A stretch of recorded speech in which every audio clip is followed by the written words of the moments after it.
This is HOA boardroom battles, and the timeline is absurd.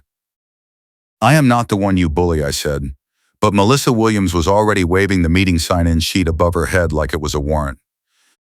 She yelled that attendance lists were private now, that the board had voted last month, that I had no right to see who showed up to vote on the special assessment that just hit my account for $800. I stood on the community center steps in Salt Lake City, Utah at 7:15 in the morning, with dew still shining on the grass and footprints trailing behind me, and I held my car key fob so tight the plastic bit into my palm. Melissa slammed her small handheld stamp onto a clipboard, the sound sharp enough to make a dog walker across the parking lot stop and pull out a phone. She said, "You do not build to my standard, you pay to my standard," and I knew right then this was not about the assessment. This was about control. I work as a county clerk employee. I know public records rules. I know what an HOA can hide and what it cannot. The Eagle Ridge Community Association had been sending me violation notices for 3 weeks, each one slightly different, each one demanding proof I already sent. Melissa stood there in her gray blazer with the hood pulled up against the morning chill, her red visor low over her eyes, and she told me the sign-in sheet was internal correspondence now. I said, "That is not what the statute says." She said, "I can fine you daily until you give up and you cry," and she turned to walk back inside. I did not follow her. I wanted her on record. A neighbor named Greg had stopped me 2 days earlier at the mailbox cluster. He said a prior homeowner, a guy named Daniel, had fought the HOA over a fence violation in 2019 and then moved suddenly 3 months later. Greg said Daniel swore the notices were fake, that the dates did not match, that someone was manufacturing violations to push people out. Greg said Daniel filed a complaint with the management company and then the complaint disappeared. Greg said he still had Daniel's old cell number if I wanted it. I took the number. I called Daniel that night. He said they backdated everything. Check the metadata if you still have the emails. And then he said he did not want to talk about it anymore because it cost him $20,000 to settle and leave. I checked my emails. The violation notice I received on March 10th had a PDF creation date of March 14th. Someone sent me a notice 4 days before they created the file. I am rebuilding after a move. I cannot take more disruption. I sold my old place in Denver after a divorce that wiped me out, and I bought a small townhouse here in Eagle Ridge because it was affordable and close to work. The HOA seemed normal at first. The covenants were typical. Melissa introduced herself as the rules interpretation chair during my walkthrough, and she said she wrote most of the updated covenants herself, which should have been a red flag, but I was too focused on closing to care. 3 months later, I got my first notice. My trash bins were visible from the street. I moved them. A week later, another notice. My porch light was the wrong color temperature. I changed the bulb. A week after that, another notice. My mailbox flag was faded. I painted it. Then the special assessment hit, and when I asked for the meeting minutes that authorized it, Melissa told me minutes were executive session material now. That was when I started looking at the old files. The doorbell video from my front porch showed Melissa arriving at 6:45 in the morning on March 9th, a full day before the violation notice was dated. She stood there for 30 seconds, looked directly at the camera, then placed a pre-printed notice under my doormat. The notice was dated March 10th. The timestamp on the video was March 9th. She fabricated the date. I made copies. I saved the file 3 places.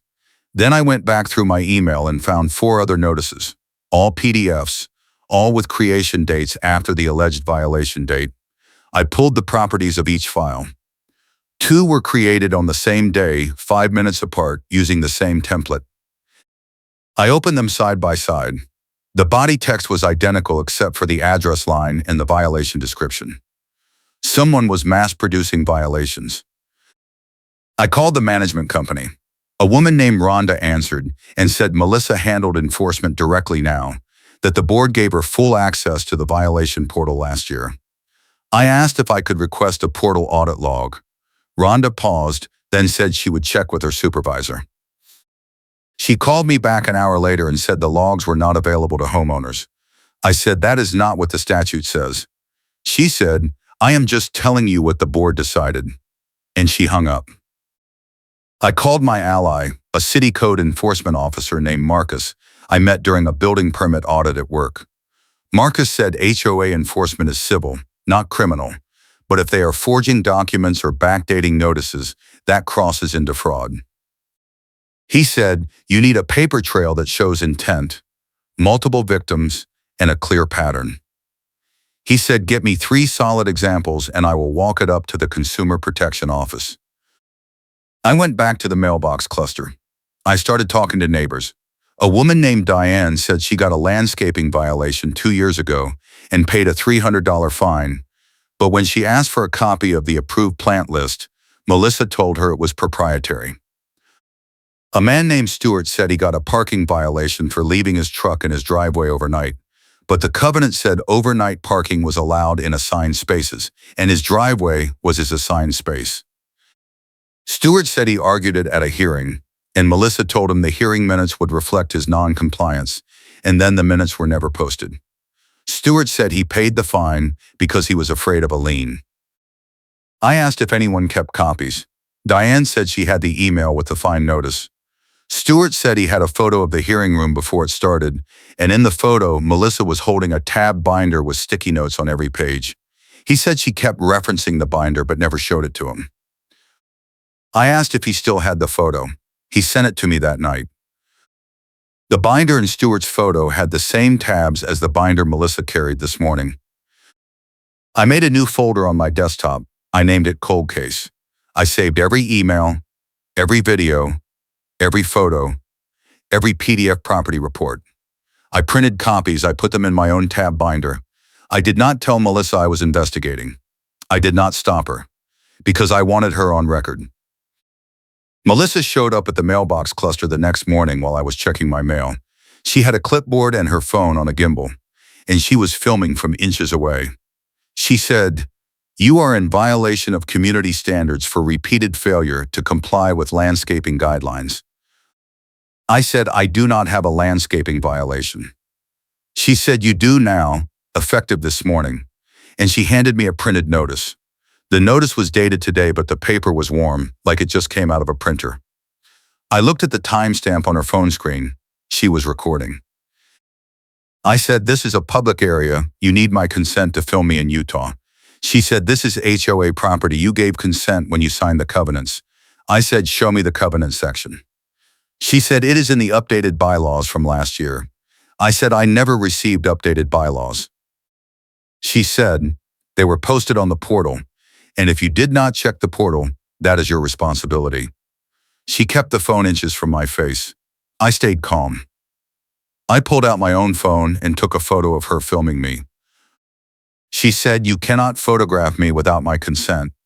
And I said, "This is a public area, and you are the one who started recording." The dog walker, an older man in a green jacket, walked closer and said, "Is there a problem here?" Melissa turned and said, "This is HOA business. It does not concern you." The man said, "I live here too, and I want to know why you were yelling at 7 in the morning." Melissa said, "He is in violation, and I am documenting his refusal to comply." The man said, "He is checking his mail, and you are the one making a scene." Melissa said, "Stay out of this or I will file a complaint against you for interference." The man filmed her with his phone. He did not say anything else. He just filmed. Melissa walked away fast. She said over her shoulder, "You have 72 hours to correct the landscaping violation, or you will be fined $50 per day." I looked at the notice. The violation description said, "Front yard landscaping does not conform to community aesthetic standards." No specific issue was listed. No photo was attached. No section of the covenants was cited. I went home and opened the covenant PDF. I searched for landscaping. There were 3 mentions: no chain link fences, no artificial turf, and no dying or dead plants. My front yard had a small strip of grass, 2 shrubs, and a row of river rocks. Everything was alive. Everything was neat. I took photos from every angle. I time-stamped them. I saved them to the cold case folder. Then I called the vendor who installed my landscaping. His name was Tony, and he ran a small design build company in Salt Lake City. I said, "Did the HOA contact you about my yard?" He said, "Yeah, someone named Melissa called last week and asked if we did the install." I told her yes. She asked if we pulled a permit. I said we did not need one for basic landscaping. She said the HOA requires pre-approval for all exterior changes, and she wanted to know the install date. I gave her the date. She said thank you and hung up. I said, "Did she ask you to change the date on the invoice?" Tony paused. He said no, but she asked if I could send her a copy of the invoice. I told her I do not send client invoices to third parties without consent. She said she was the HOA compliance officer and she had authority to request documents. I told her to send a formal request in writing, and she never did. I said, "Can you send me a screenshot of the call log showing her number?" Tony said, "I can do better." I recorded the call because she sounded sketchy. I record all my client-facing calls now after a lawsuit last year. Do you want the audio? I said yes. Tony sent me a 2-minute audio file. Melissa's voice was clear. She asked for the install date, then said, "If I need you to adjust the invoice date for compliance purposes, can you do that?" Tony said, "No, I do not alter documents." Melissa said, "Even if the board requests it?" Tony said, "Especially if the board requests it," and Melissa hung up. I saved the audio file. I made 3 backups. I texted Marcus and said, "I have proof she tried to tamper with vendor records." He said, "That is exactly what I need. Send it over." I sent him the file, the doorbell video, the PDF metadata screenshots, and the duplicate template violations. He said, "This is solid. I am walking it up to the State Consumer Protection Office tomorrow. They love HOA fraud cases." Melissa called me that afternoon. She said, "I understand you have been contacting vendors without board approval." I said I contacted my own vendor about my own project. She said all vendor communications regarding compliance matters must go through the board. I said, "Show me that rule." She said, "It is in the Enforcement Procedures Manual." I said, "Send me a copy." She said, "The manual is for board use only."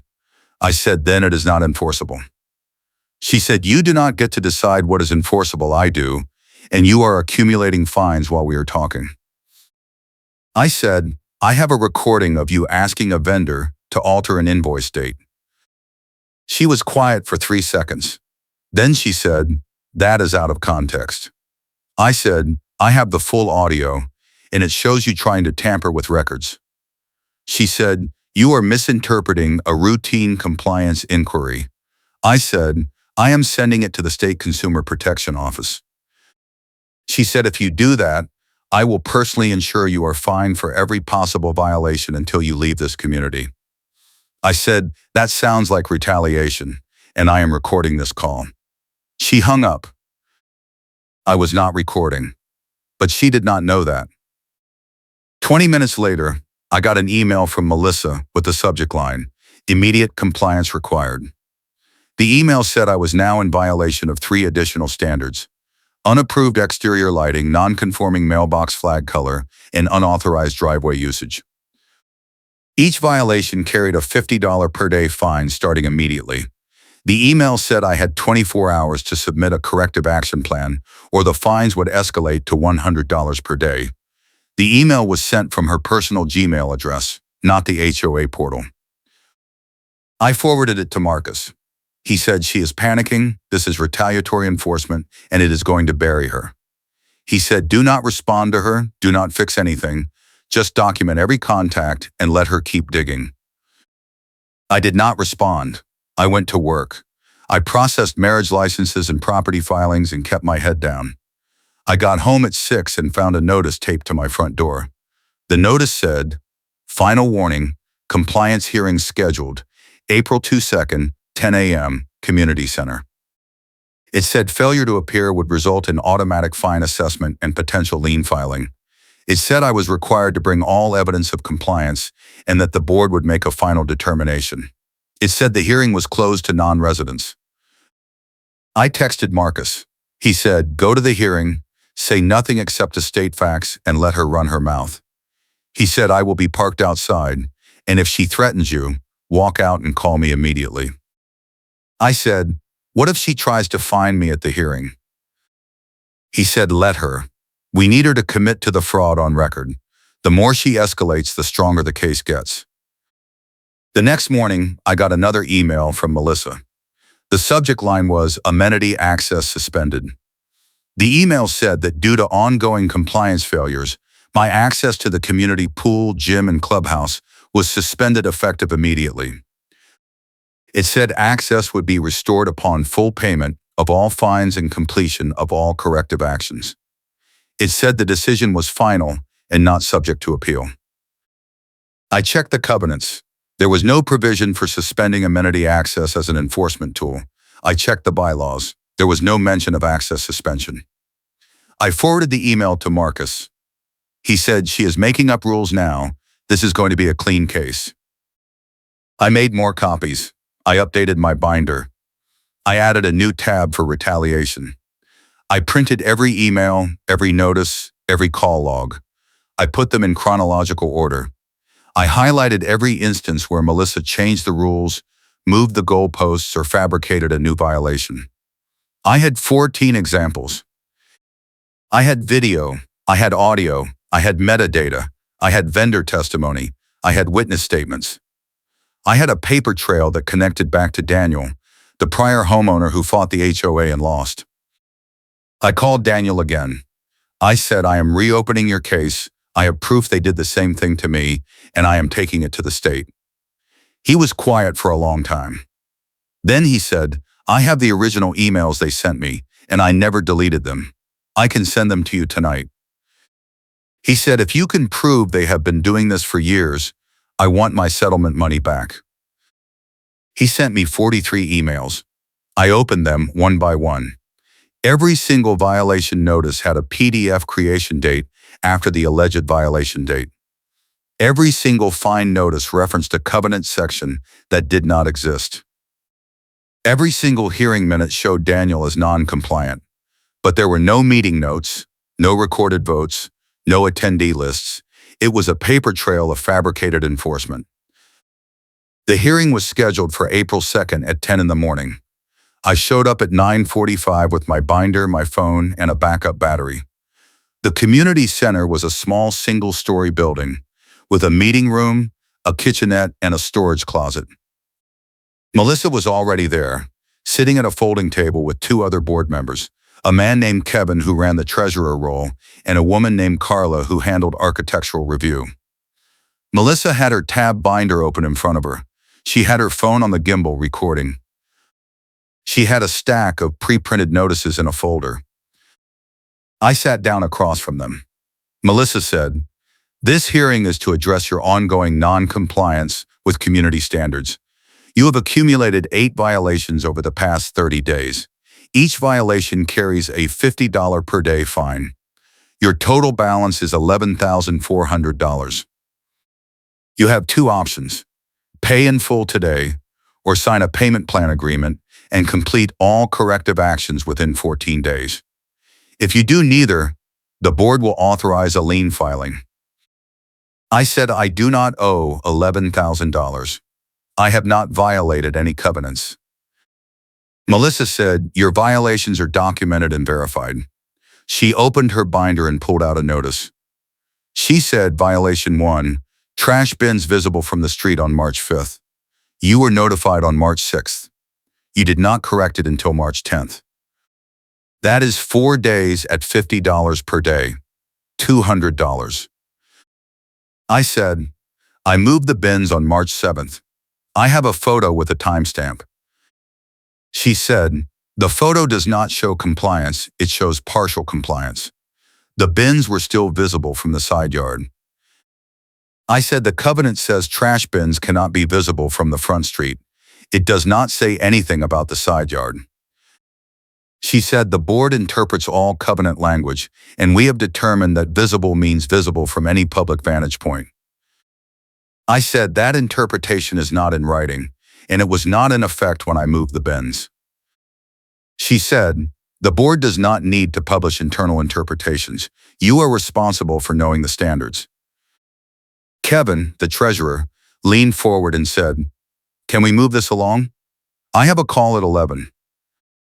Melissa said, "Violation 2. Porch light color temperature non-conforming on March 8th. You were notified on March 9th. You did not correct it until March 15th. That is 6 days at $50 per day, $300. I said, "I changed the bulb on March 10th. I have a receipt." She said, "The receipt does not prove installation. The board requires photo evidence of compliance." I said, "You did not ask for photo evidence in the notice." She said, "Photo evidence is standard procedure. You should have known." I said, "Show me the procedure." She said, "It is in the enforcement manual." I said, "Send me a copy of the manual." She said, "The manual is not distributed to homeowners." I said, "Then it is not enforceable." She said, "You do not get to decide what is enforceable." She looked at Kevin and Carla. She said, "The board votes to uphold all 8 violations and authorize lien filing if payment is not received within 14 days. Kevin, do you second?" Kevin said, "Seconded." Carla said nothing. She looked uncomfortable. She was staring at the table. Melissa said, "The motion passes. This hearing is concluded." I said, "I have evidence that these violations are fabricated. I have doorbell video showing you delivering a notice a day before the notice is dated.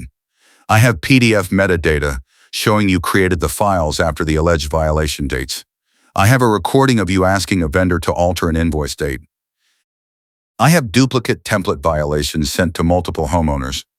I have prior complaints from a homeowner named Daniel showing you used the same tactics in 2019. I have submitted all of this to the State Consumer Protection Office, and they are opening an investigation." Melissa froze.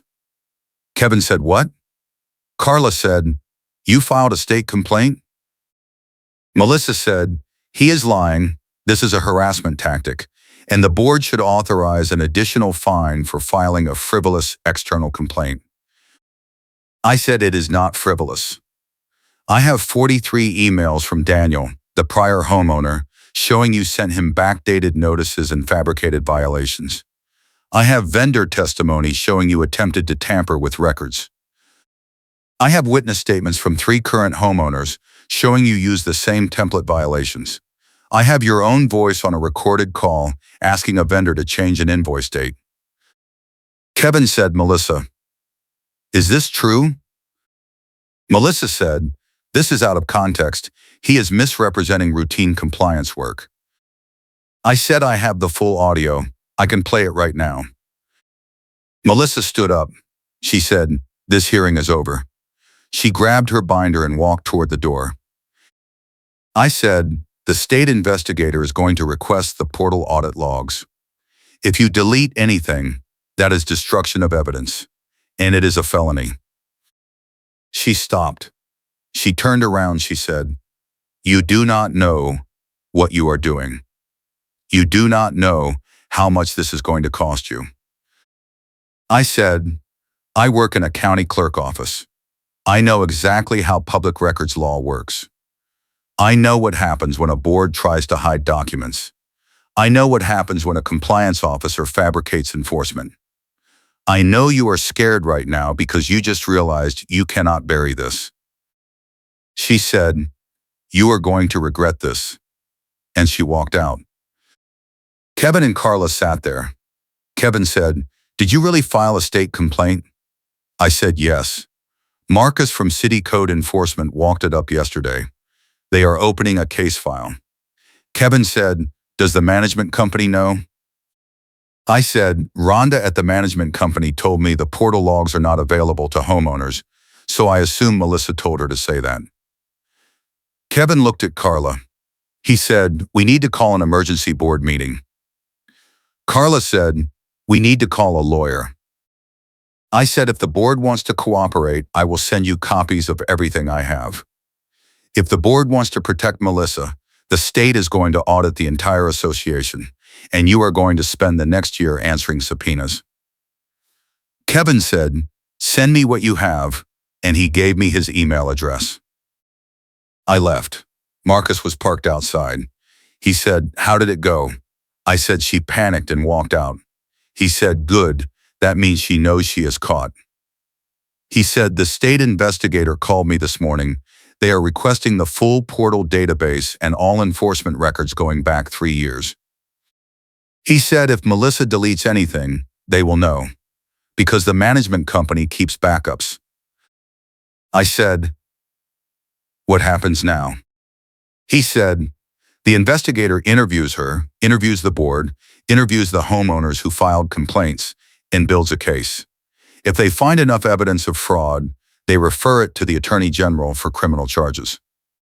If it is just civil violations, they force the HOA to settle and they strip her of access. Either way, she is done." I said, "How long does that take?" He said 3 to 6 months. In the meantime, stop paying any fines, stop responding to her notices, and keep documenting every contact. If she tries to file a lien, the state will freeze it pending the investigation." I went home. I got an email from Melissa at 8 that night. The subject line was, "Lien Notice." The email said the board had voted to authorize a lien filing for $11,400 in unpaid fines, and that the lien would be filed with the county recorder within 5 business days. It said I had one final opportunity to pay in full and avoid lien filing. It said payment must be received by April 5th. I forwarded the email to Marcus. He said, "She is desperate. Do not pay anything. The state is going to freeze it." He said, "I already gave the investigator a heads up, and they are going to contact the county recorder and flag the lien as disputed. If she files it, it will get pulled immediately." I did not pay. I waited. 3 days later, I got a call from a number I did not recognize. The caller ID said Utah Division of Consumer Protection. I answered. A woman said, "This is Investigator Linda Chen with the Consumer Protection Office. I am calling regarding your complaint against the Eagle Ridge Community Association. I have reviewed the materials you submitted, and I am opening a formal investigation. I need to schedule an interview with you to go over the timeline and the evidence. Are you available this week?" I said, "Yes, I can meet any day."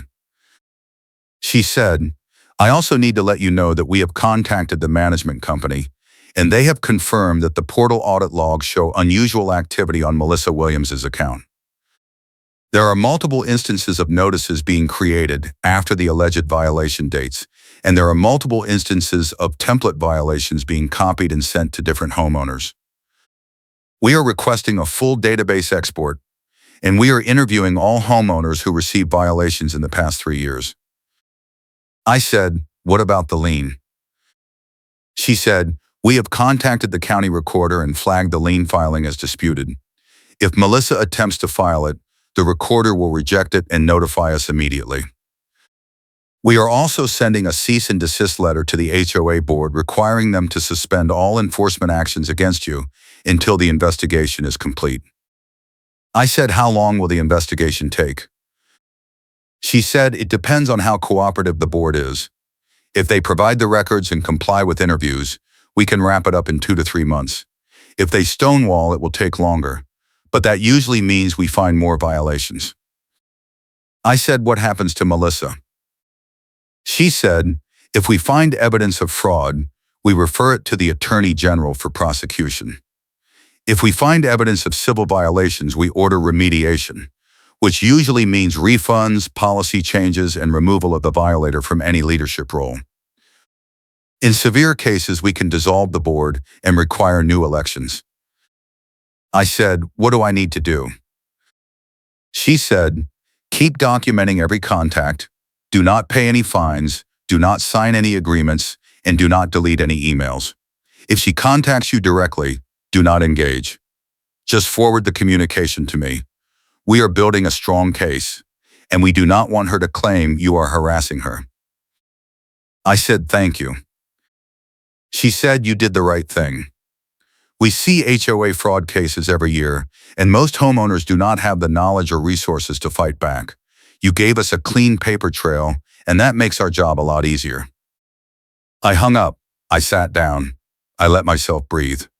I had been holding tension in my chest for 3 weeks, and for the first time, I felt like I was not fighting alone. The state was stepping in. The county was blocking the lien. The management company was cooperating. Melissa was cornered. I called Daniel.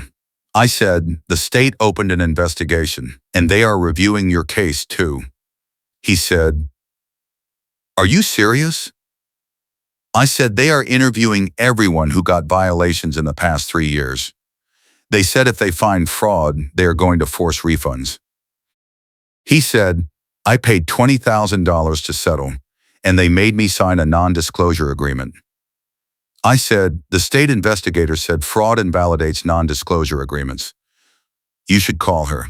He said, I am calling her right now, and he hung up. I texted Marcus. I said, thank you. He said, you earned it, you built the case yourself, I just walked it up. He said, I am going to follow this through to the end, and if they try to bury it, I will escalate it to the Attorney General myself.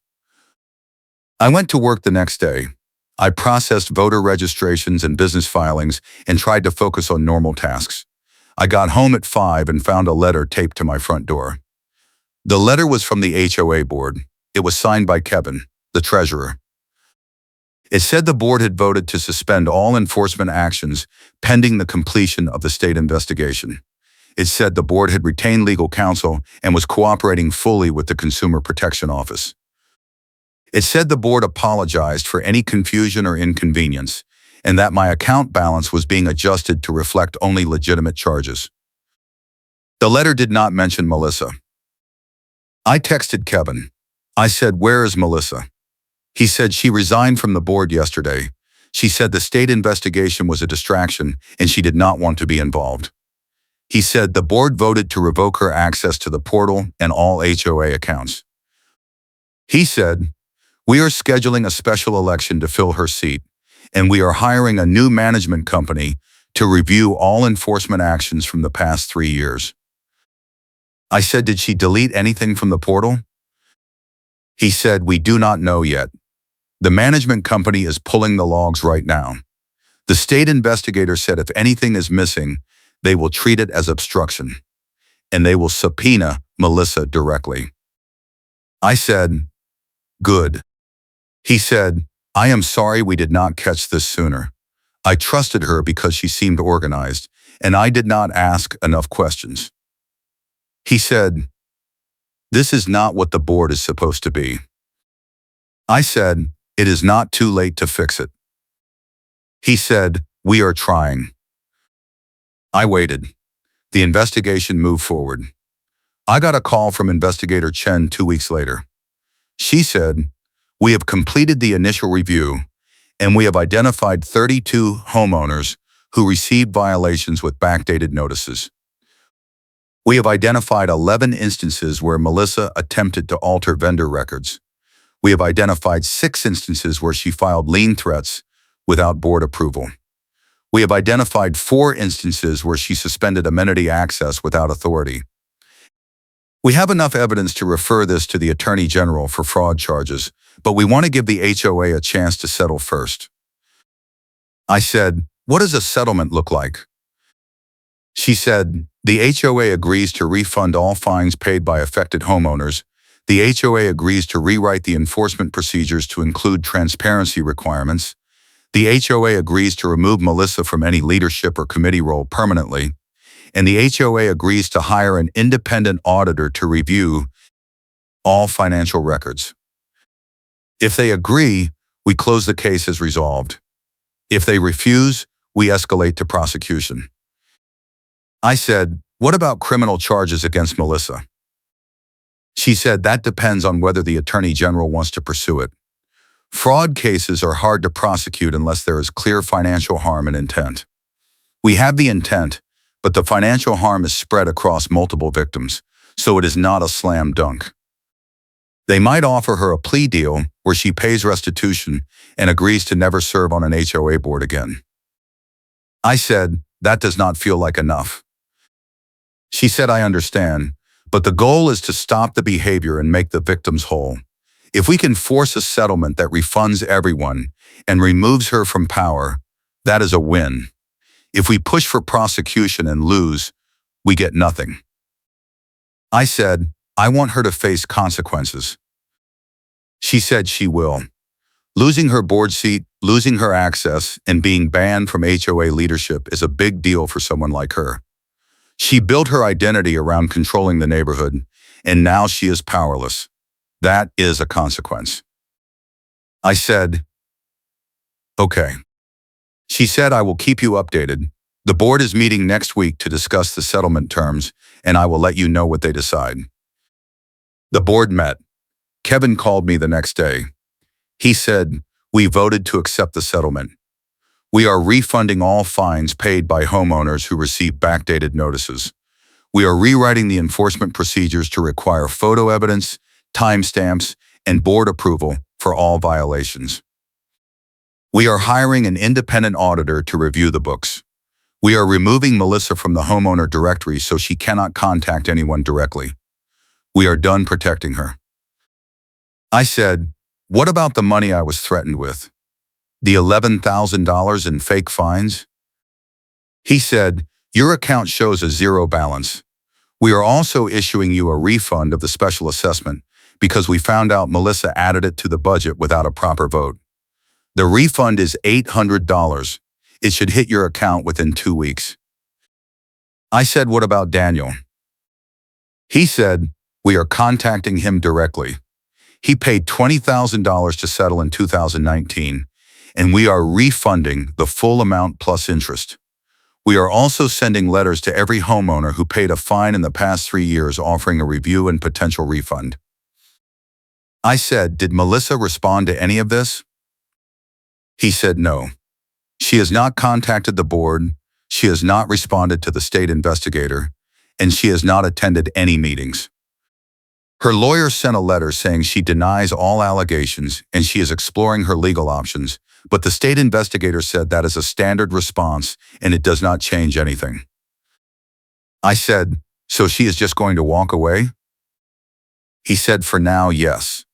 But the state is keeping the case open for 6 months in case new evidence comes up, and if she tries to join another HOA board, the case file will follow her. She is effectively blacklisted. I said, good. Kevin said, I want to apologize again. I should have questioned her sooner. I should have asked to see the portal logs. I should have verified the violations before I voted. I let her run the show because I did not want to deal with the conflict, and that is on me.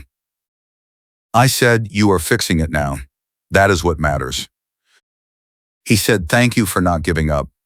Most people would have just paid the fines and moved on. I said I could not afford to move on. He said, I know, and I am glad you fought back. I hung up. I sat on my porch and looked at the neighborhood. The grass was green. The street was quiet. The mailbox cluster was empty. It looked normal. It felt normal. But I knew it was not normal for a long time, and I knew it took 32 people getting hurt before someone finally stopped it. I thought about Melissa. I thought about the way she waved the sign-in sheet above her head like it was proof of something. I thought about the way she said, you do not build to my standard, you pay to my standard. I thought about the way she tried to bait me into yelling so she could clip it and post it out of context. I thought about the way she walked out of the hearing when I showed her the evidence. I thought about the way she resigned the next day and disappeared. She spent years building a system where she had all the power and no one could question her. She weaponized the rules. She fabricated violations. She backdated notices. She intimidated vendors. She threatened liens. She suspended access. She moved the goalposts every time someone complied. She mass-produced template violations and sent them to anyone who pushed back. She built a machine designed to extract money and fear, and she ran it like it was her kingdom. And then I reopened the cold case. I gathered the clues. I connected the dots. I trapped her on record. I walked the evidence to the state. I refused to pay. I refused to back down. I stayed calm while she screamed. I documented every contact. I built a paper trail that buried her. The State Consumer Protection Office opened a case file. The HOA rushed to settle. Melissa was stripped of access to the portal admin tools. The HOA froze enforcement pending a policy rewrite. A refund of fees hit the ledger like a slap. Melissa got exactly what she built. A system that turned on her the second someone used her own rules against her. The funny karma beat happened 3 weeks later. I got a call from Rhonda at the management company. She said, "I need to tell you something off the record." I said, "Okay." She said, "Melissa called me last week and demanded access to the portal so she could download her personal records. I told her the board revoked her access and I could not give it back without board approval. She said I was violating her rights. I told her to submit a formal records request and she would get copies within 10 business days. She said she needed them immediately because she was filing a lawsuit against the HOA for defamation. I told her the policy says she cannot file a lawsuit and serve on the board at the same time, and she said she already resigned. I said, then you are just a homeowner now, and homeowners do not get priority access. She hung up on me. Rhonda laughed. She said she spent 3 years telling people the policy says she has special access, and now the policy says she cannot have access. She built the rule herself, and it locked her out. I said, that is perfect. Rhonda said, I thought you would appreciate it. The final confrontation happened at a coffee shop parking lot nearby. I was getting a drink before work when Melissa pulled up in her car and got out. She walked straight toward me. She said, you destroyed my reputation. I said, I documented your behavior. She said, you lied to the state investigator. I said, I sent them recordings and metadata. She said, you manipulated the evidence. I said, you created the evidence when you backdated the notices. She said, I did not backdate anything. That is a technical error. I said, the doorbell video shows you delivering a notice a day before the notice is dated. That is not a technical error. That is fraud. She said, you are twisting everything to make me look bad. I said, you made yourself look bad when you tried to bait me into yelling so you could clip it and post it. You made yourself look bad when you asked a vendor to alter an invoice date. You made yourself look bad when you sent template violations to 32 people. You made yourself look bad when you walked out of a hearing because I had proof. She said, you are going to regret this. I am filing a lawsuit, and I am going to take everything you have. I said, the state investigator told me you cannot sue me for filing a complaint. It is protected by law. She said you are threatening to sue because you know you are caught, and you are trying to intimidate me into dropping it. She stepped closer. She said, you think you are smart because you work in a clerk office, but you do not know how the real world works. You do not know how much power I have. I said, you do not have power anymore. You got stripped of access to the portal. You got removed from the board. You got banned from leadership. You got investigated by the state. You got caught on tape. You got exposed to 32 homeowners. You do not have anything except a lawyer who is going to bill you $50,000 and lose. A man at a nearby table pulled out his phone and started filming. Melissa noticed. She turned and said, stop filming me. The man said, this is a public parking lot. I can film whatever I want. Melissa said, I am going to call the police. The man said, go ahead. I will show them the video of you harassing this guy. Melissa looked at me. She said, this is not over, and she walked back to her car. She got in and drove away fast. I went inside and got my coffee. The man at the table walked over and said, do you want a copy of that video? I said, yes. He sent it to me on the spot. He said, I live in Eagle Ridge too, and I got one of her fake violations last year. I paid the fine because I did not know I could fight it. I am so glad someone finally stood up to her. I said, the state is refunding everyone who paid. You should contact investigator Linda Chen at the Consumer Protection Office. He said, I am calling her right now. And he walked away. I drove to work. I processed land deeds and business licenses and kept my phone on silent. I got home at 5 and found an email from investigator Chen. The subject line was, Case closed, resolved. The email said the HOA had completed the settlement terms and the case was officially closed. It said Melissa had been removed from all HOA leadership roles permanently, and she was banned from serving on any HOA board in Utah for 5 years. It said the HOA had refunded over $140,000 in fines to affected homeowners. It said the HOA had hired a new management company and rewritten the enforcement procedures to include transparency and accountability measures. It said the case file would remain open for 6 months in case new evidence emerged, but the immediate investigation was complete. The email said, thank you for your cooperation and your courage.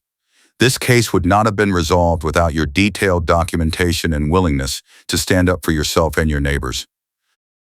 I printed the email. I put it in the cold case binder. I closed the binder. I put it on the shelf. I sat on my porch and watched the sun go down. The neighborhood was quiet. The grass was green. The streetlights came on. A dog walker passed by and waved. I waved back. It felt normal. It felt safe. It felt like it should have felt the day I moved in. I thought about the moment Melissa waved the sign-in sheet above her head and yelled that attendance lists were private now. I thought about the moment she said, you do not build to my standard, you pay to my standard. I thought about the moment she said, I can fine you daily until you give up and you cry. I thought about the moment she walked out of the hearing when I showed her the evidence. I thought about the moment she tried to intimidate me in a coffee shop parking lot and got filmed by a stranger who turned out to be another victim. She built a machine. She fed it with fake violations and backdated notices and intimidation tactics. She ran it for years. She hurt dozens of people. She made money. She felt powerful. She thought she was untouchable. And then I reopened the cold case. I gathered the clues. I connected the dots. I built a paper trail. I walked it to the state. I stayed calm. I refused to pay. I refused to back down. I trapped her on record. I used her own rules against her. The state opened an investigation. The HOA rushed to settle. Melissa lost her access. The HOA froze enforcement. A refund hit the ledger. Melissa got banned from leadership. 32 homeowners got their money back. The neighborhood got new rules. The machine got dismantled. Melissa tried to flex authority, and the policy said she could not. The funny karma moment was perfect. The payoff was clean. The ending was closed. 3 months later, I got a check in the mail. It was the refund from the HOA, $800 for the special assessment, plus $200 in accumulated late fees Melissa had added without authorization. I deposited the check. I paid off a credit card. I bought groceries. I went back to my normal life. Daniel called me a week later. He said, I got my refund. $20,000 plus 3 years of interest. I am putting it toward my kids' college fund. He said, thank you for reopening this. I thought it was over. I thought I lost. He said, you proved I was right, and that matters. I said, you gave me the first clue. You told me to check the metadata. You kept the emails. You did not delete the evidence. You made this case possible. He said, I was too scared to fight back then. I am not anymore. I said, good. He said, if you ever need a witness for anything, call me. I will show up. I said, I will remember that. Stuart, the neighbor who had the parking violation, stopped me at the mailbox cluster a few days later. He said, I got my refund too. $300. It is not a lot, but it feels good. He said, I heard Melissa tried to sue the HOA and her lawyer dropped her because she could not pay the retainer. He said, I heard she put her house up for sale. I do not know if that is true, but someone said they saw a real estate sign in her yard. I said, I have not seen her around. He said, good. I hope she moves far away and never joins another HOA board. I said, the state banned her for 5 years. He said, that is not long enough. I said, it is a start. Diane, the neighbor who had the landscaping violation, sent me a text. She said, thank you for fighting. I got my $300 back. I did not think I would ever see it again. She said the new management company is so much better. They actually respond to emails, and they do not make up rules. She said, the neighborhood feels different now. People are not scared anymore. I said, that is what I hope for. She said, you saved this place. I said, I just documented what was already happening. She said, that is what saved it. I sat on my porch that night and thought about what it took. It took a neighbor telling me about a prior case. It took a phone call to Daniel. It took doorbell video. It took PDF metadata. It took a vendor recording. It took witness statements. It took a city code enforcement officer who believed me. It took a state investigator who took the case seriously. It took a board that finally decided to cooperate. It took 32 people getting hurt before someone finally connected the dots. It took me refusing to give up. It took me staying calm when Melissa screamed. It took me documenting every contact. It took me building a paper trail. It took me walking the evidence to the right people. It took me refusing to pay fake fines. It took me reopening a cold case that everyone else forgot. I thought about Melissa. I thought about the way she built a system designed to extract fear and money. I thought about the way she weaponized the covenants. I thought about the way she moved the goalposts every time someone complied. I thought about the way she tried to intimidate vendors and neighbors and board members. I thought about the way she recorded people without consent and tried to clip their reactions out of context. I thought about the way she mass-produced violations and sent them to anyone who questioned her. I thought about the way it all fell apart the moment someone refused to play her game. The moment someone stayed calm and documented everything. The moment someone built a case instead of just complaining. The moment someone walked the evidence to the state and forced an investigation. Melissa spent years building her machine. I spent 3 weeks dismantling it. The state spent 3 months confirming what I already knew. The HOA spent 2 weeks settling to avoid prosecution. Melissa spent the rest of her time hiding from the consequences. The neighborhood is better now. The rules are clear. The enforcement is fair. The board is cooperative. The management company is responsive. People are not scared anymore. The machine is gone. I finished my coffee. I looked at the neighborhood. The streetlights glowed. The grass was neat. The mailbox cluster was empty. The community center was dark. Everything looked normal. Everything felt normal. And for the first time since I moved in, normal felt right. I went inside. I made dinner. I watched a movie. I went to bed. I woke up the next morning and went to work. I processed voter registrations and business licenses. I helped a woman file a property deed. I helped a man register a new business. I went home. I checked my mail. There were no notices. No threats. No fake violations. Just bills and catalogs and junk mail. I sat on my porch again. A dog walker passed by. It was the same man who filmed Melissa at the coffee shop parking lot. He stopped and said, "How are you doing?" I said, "Good." He said, "I got my refund. $400. I am taking my wife out to dinner." He said, "Thank you for making this right." I said, "You helped too. You filmed her when she tried to intimidate me." He said, "I am glad I did. She deserved to get caught." He walked away. I stayed on the porch. I thought about the sign-in sheet Melissa waved above her head. I thought about the way she said attendance lists were private now. I thought about the way she tried to control every detail, every record, every piece of paper. I thought about the way she built a fortress out of fake rules and intimidation. I thought about the way the fortress collapsed the moment someone asked to see the foundation. I stayed on the porch until the sun went down. The neighborhood was quiet. The streetlights came on. The air was cool. Everything felt normal. And normal was exactly what I wanted. The HOA never contacted me again. Kevin sent an email a few weeks later with the new enforcement procedures attached. He said the board had voted to adopt them unanimously, and he thanked me again for holding them accountable. He said the neighborhood was healing, and he hoped I would consider joining a committee if I ever wanted to help shape the future. I did not respond. I did not want to join a committee. I did not want to be part of HOA leadership. I just wanted to live in my house without fear. I just wanted the rules to be fair. I just wanted the system to work the way it was supposed to. And now it did. I thought about Melissa one more time. I thought about the way she said, "You do not build to my standard, you pay to my standard." I thought about the way she said, "I can fine you daily until you give up and you cry." I thought about the way she tried to make me give up. I did not give up. I did not cry. I reopened the cold case. I gathered the clues. I built the evidence. I walked it to the state. I stayed calm.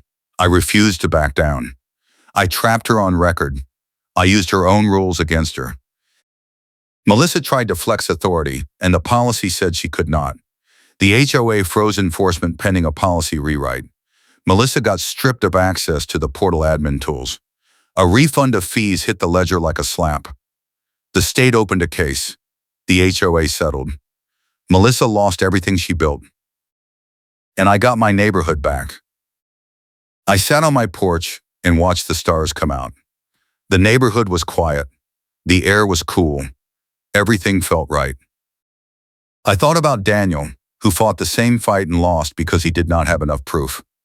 I thought about Stuart, who paid a fine because he was afraid of a lien. I thought about Diane, who paid a fine because she did not know she could fight back. I thought about the 32 homeowners who got hurt because Melissa built a machine that ran on fear and intimidation. I thought about the way it all stopped because one person refused to play the game. One person stayed calm. One person documented everything. One person walked the evidence to the right people. One person refused to give up. I thought about the way the system worked when you gave it the right fuel. The way the state investigator took the case seriously. The way the board finally cooperated. The way the management company provided the logs. The way the vendors confirmed the tampering. The way the witnesses filmed the confrontations. The way the evidence stacked up until there was no way to deny it.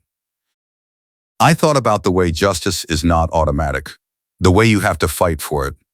The way you have to document it. The way you have to stay calm and build the case and walk it to the people who can do something.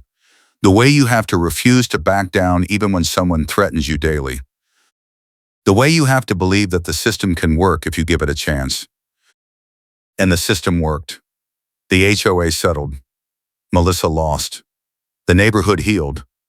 The rules were rewritten. The refunds were issued. The case was closed. I finished my coffee. I went inside. I closed the door. I locked it. I turned off the lights. I went to bed. And for the first time in months, I slept without worrying about a notice on my door in the morning. The next morning, I woke up and checked my front door. No notice. I checked my email. No threats. I checked my mailbox. No letters. I went to work. I came home. I checked again. Nothing. The silence was the loudest thing I had ever heard. I sat on my porch and realized that the fight was over. The case was closed. The machine was dismantled. The neighborhood was safe. The rules were fair. The system worked. And I could finally move on. I thought about Melissa one last time. I thought about the way she built her identity around controlling the neighborhood. I thought about the way she lost everything when the control was taken away. I thought about the way she tried to intimidate me in a parking lot and got filmed by a stranger who turned out to be another victim. I thought about the way she threatened to sue and then could not afford the lawyer. I thought about the way she put her house up for sale and disappeared. I thought about the way she spent years building a fortress and I spent 3 weeks tearing it down. I thought about the way the cold case became the key, the way Daniel's old emails proved the pattern, the way the doorbell video proved the backdating, the way the vendor recording proved the tampering, The way the duplicate templates proved the mass production. The way the portal logs proved the intent. I thought about the way every piece of evidence connected to the next piece, the way the timeline built itself, the way the case became undeniable. I thought about the way I stayed calm when Melissa screamed, the way I documented every contact, the way I refused to pay the fake fines, the way I walked the evidence to the state, the way I trapped her on record, the way I used her own rules against her. I thought about the way it all came together, the way the state opened the case, the way the HOA settled, the way the refunds were issued, the way Melissa lost her access, the way the neighborhood healed. I thought about the way justice felt when it finally arrived, the way the refund hit my account like a slap to Melissa's face, the way the settlement forced the HOA to rewrite the rules, the way the state banned Melissa from leadership, the way the neighborhood stopped being scared. I thought about the way I could finally breathe. I sat on my porch and watched the sun go down one more time. The neighborhood was quiet. The streetlights came on. The air was cool. Everything felt right. I had reopened the cold case. I had gathered the clues. I had connected the dots. I had built the evidence. I had walked it to the state. I had stayed calm. I had refused to back down.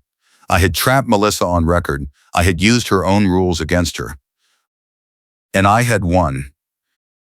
The fight was over. The case was closed. The machine was gone. The neighborhood was safe. The rules were fair. The system worked. And I could finally move on. I went inside. I made dinner. I watched a movie. I went to bed. I woke up the next morning and went to work. I processed voter registrations and business licenses. I helped a woman file a property deed. I helped a man register a new business. I went home. I checked my mail. There were no notices. No threats. No fake violations. Just bills and catalogs and junk mail. I sat on my porch again. The dog walker passed by and waved. I waved back. The neighborhood was quiet. The grass was green. The streetlights came on. Everything felt normal. And normal was exactly what I wanted. I thought about the journey. I thought about the moment Melissa waved the sign-in sheet and yelled that attendance lists were private. I thought about the moment I called Daniel and he told me to check the metadata. I thought about the moment I found the doorbell video showing Melissa delivering a notice a day early. I thought about the moment I got the vendor recording proving she tried to tamper with records. I thought about the moment I walked the evidence to Marcus and he said, "This is solid." I thought about the moment the state investigator called and said, "We are opening a formal investigation." I thought about the moment the HOA settled and Melissa lost her access. I thought about the moment the refund hit my account. I thought about the moment the neighborhood stopped being scared. I thought about the way I refused to give up, the way I stayed calm, the way I documented everything, the way I built the case, the way I walked it to the right people, the way I used the system the way it was supposed to be used, and the way the system finally worked. The fight was over. The case was closed. The machine was gone. The neighborhood was safe. The rules were fair. The refunds were issued. Melissa was banned. The cold case was solved. And I could finally breathe. I sat on my porch and watched the stars come out. The neighborhood was quiet. The air was cool. Everything felt right. Thanks for watching, and I am glad you stuck around.